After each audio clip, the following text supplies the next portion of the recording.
We have been invited here today to share with Alicia and Spencer a very important moment in their lives. In the years they have been together, their love and understanding of each other has grown and matured, and now we are together as friends, relatives, and family to mark the end of one beginning and to recognize officially a new beginning where they have decided to live their lives together as husband and wife. It's difficult to express in words the profound relationship that is love. We live in a world of both joy and fear, and we search for meaning and strength in what seems to be chaos and disorder. However, we discover the truest guide on our quest when we realize love in all its magnitudes. Sooner or later, we begin to understand that love is more than verses on Valentine's and romance in movies. We begin to know that love is here and now, real, gritty, and organic, but true. The most vital sustenance in our lives. Without love, we merely exist. With love is when we truly begin to live. For love is the creator of our favorite memories and the foundation of our fondest dreams. Love is a promise that is always kept, a seed that can flourish in even the most unlikely of places, and an abundant fortune that could never be spent. This radiance that never fades, this mysterious and magical joy is the greatest treasure, one known only to those who truly love. It is a force that allows us to overcome all obstacles. May you always remember to give love unconditionally from your heart, to remember that its supply is unending. Preserve always yourself, your integrity, and your individuality, yet give of yourselves freely to each other. One of the greatest lessons life teaches us about marriage is that those who hoard the goodness of life just for themselves miss out on the best things of this world. But the one who gives of themselves, who share the wonders of life with others, who devote themselves to enriching their marriage, their relationships, and their friendships, it is those people who find a blessed life. Now, one of the groomsmen, Jack, will read Sonnet 17 by Pablo Neruda. I don't love you as if you were a rose of salt, topaz, or arrow of carnations that propagate fire. I love you as one loves certain obscure things, secretly, between the shadow and the soul.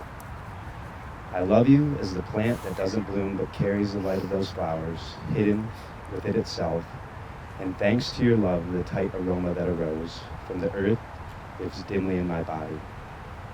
I love you without knowing how, or when, or from where. I love you directly, without problems or pride. I love you like this because I do not know any other way to love, except in this form in which I am not, nor are you, so close that your hand upon my chest is mine, so close that your eyes close with my dreams. Now, one of the bridesmaids, Abby, will read I Carry Your Heart With Me by E.E. Cummings. Good girl. I carry your heart with me, I carry it in my heart. I am never without it. Anywhere I go, you go, my dear. And whatever is done by only me is your doing, my darling, I fear. No fate, for you are my fate, my sweet. I want no world, for beautiful you are, my world, my true. And it's you are whatever a moon has always meant, and whatever a sun will sing is you. Here's the deepest secret nobody knows. Here's the root of the root, and the bud of the bud, and the sky of a tree called life. which grows higher than a soul can hope or mind can hide. And this is the wonder that keeps the stars apart. I carry your heart, I carry it in my heart. Good job.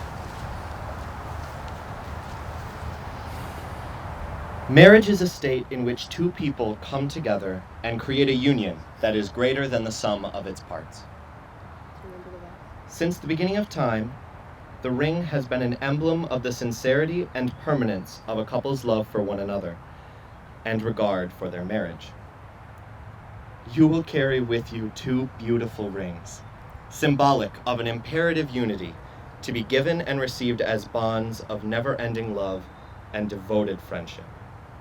As the circle can begin anew at any point, so a good marriage can pick any point to renew itself.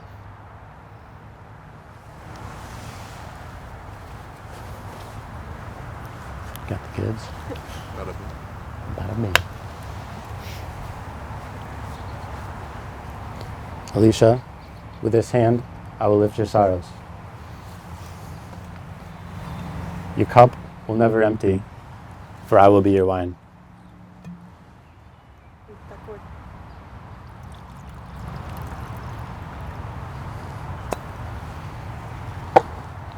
With this candle, I will light your way into darkness.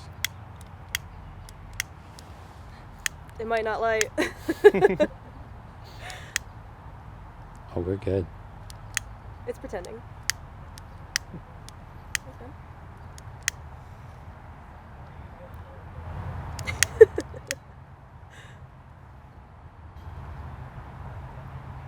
First time's always a little rough.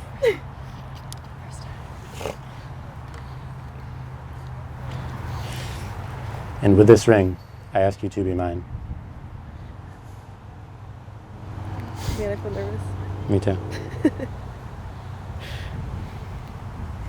With this hand, I will lift your sorrows. Your cup will never empty, for I will be your wine. Why'd you put the cork back in? My bad.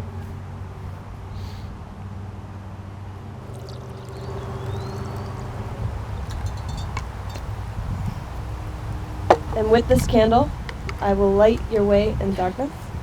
And it's probably gonna go out again. What's the idea behind it? Should we just make it burned? This might get burned. So it's pretty lit. And with this ring, I ask you to be mine. And I'm gonna grab her. Oh, yeah. I'm gonna drink her wine. What?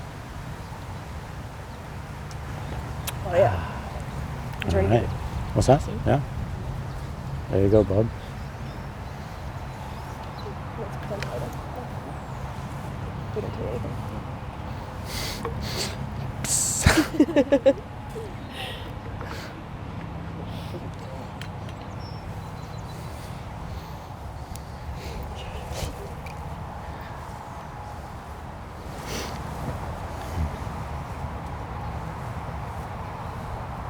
Mm-hmm. Now Alicia and Spencer will share vows that they've written for each other.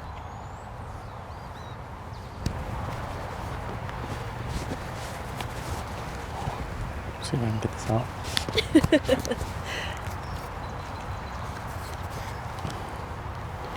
Alicia, it's cliche, but it's true. I've never met anyone like you before. Obviously, that's because they don't exist. You're a one-of-a-kind, $1 million find.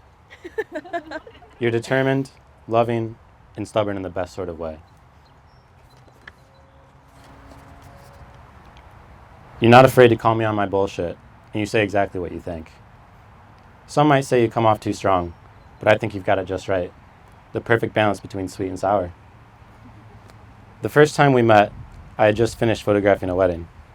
I explained to you how the bride and groom had a cake topper where the bride was dragging the groom as he tried to crawl away. I thought it was funny. You thought it was dumb. And you got legitimately offended.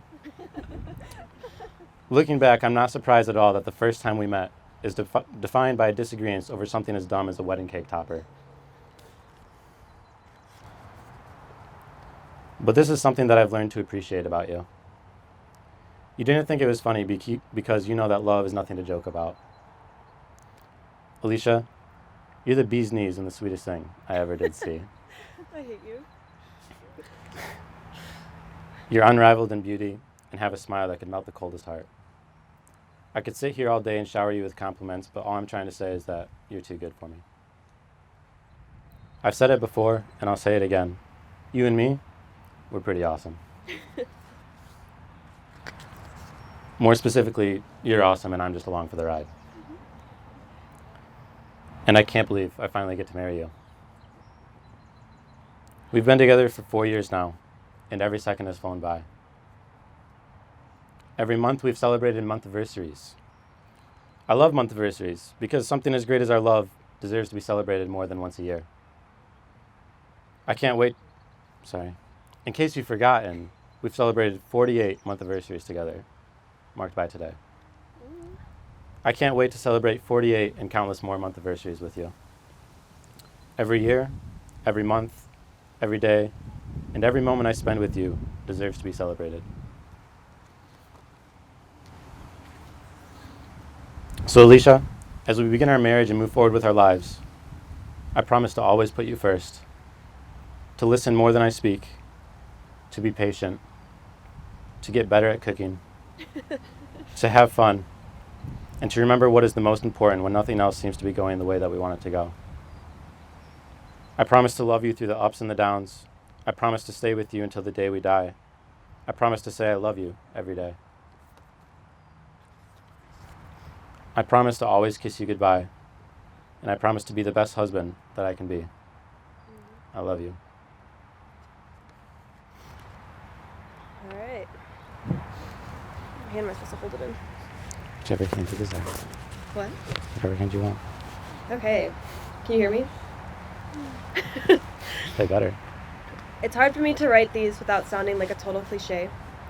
When I think of my early days of getting to know you, I always knew that I could love you. Okay. I remember the first day. Jeez.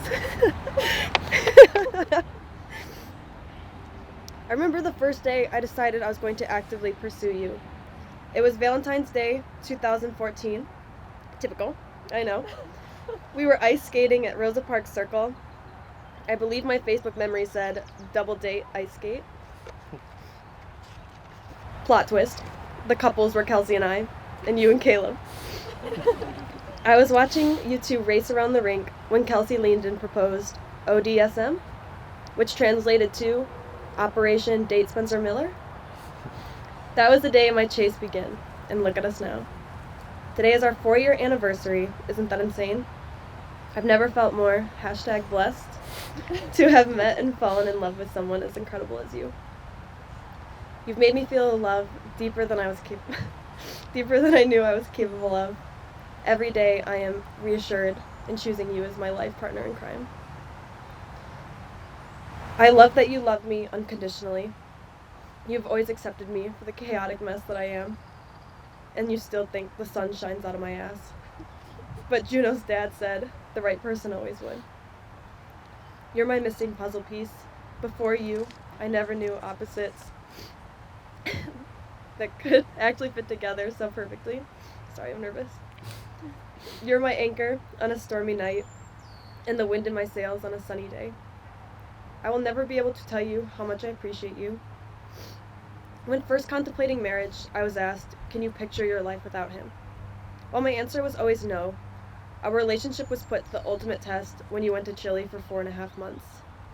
Insert eye roll from Garrett and Alex. As two apparently codependent people, those 4 months were some of the toughest times in our relationship. I knew it would be hard coordinating across the world, but I never expected a power outage or a crappy internet connection to ruin my week. However, the time apart made me understand the importance of trust and communication in a relationship. I will forever take the hassle of everyday life with you over the simplicity of doing it alone. And maybe that is my first promise. I vow to always appreciate the little things, like holding hands as we fall asleep, or that second glass of water poured with dinner. I vow to never get tired of hearing about your day, and I vow to always be your biggest fan. I'm the one cheering you for your successes, both big and small. You can't read through the tears. I vow to love you unconditionally, your highest highs and your lowest lows. I vow to always love your tone-deaf singing and to know you better than anybody else. I vow to always love your smile lines and the crinkles by your eyes and the many more that will come. I vow to be your anchor in the unfortunate case of a freak accident or a serious illness. Come on, guys, we gotta be real. I vow to love you in any shape or size that you may become. And I vow to always tell you how handsome I think you are, and to always kiss you goodnight. I vow to not only be a good wife to you, but a loving, supportive mother to the children that may come. I vow to always try. The main reason for failed marriages in my eyes is the lack of effort. If you're going to be the death of me, that's how I want to go. But just not literally, because I have to SSDGM. I vow to love you for all of eternity. I will love you even when we're ghosts. I'm so fortunate that our worlds collided, and I cannot wait to begin this new adventure in our lives as your wife. I love you endlessly, Spencer. Sniffle, sniffle. Sniff, sniff. Good to go. Spencer, are you ready to enter this sacred union of marriage? And do you pledge to give yourself to Alicia, to a life of adventure, passionate love, and unbreakable trust, not just today, but every day of your life, sharing all that life has to offer? Yes, I do. Alicia, are you ready to enter this sacred union of marriage? And do you pledge to give yourself to Spencer, to a life of adventure, passionate love, and unbreakable trust, not just today, but every day of your life, sharing all that life has to offer? I do. Then, by the authority given to me by the state of Michigan, I pronounce you husband and wife. Oh. You may kiss the bride. Here it is.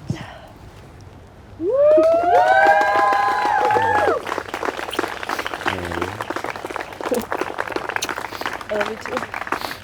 For the first time, I am You ready? proud to present to you Mr. and Mrs. Sekiller. Woo!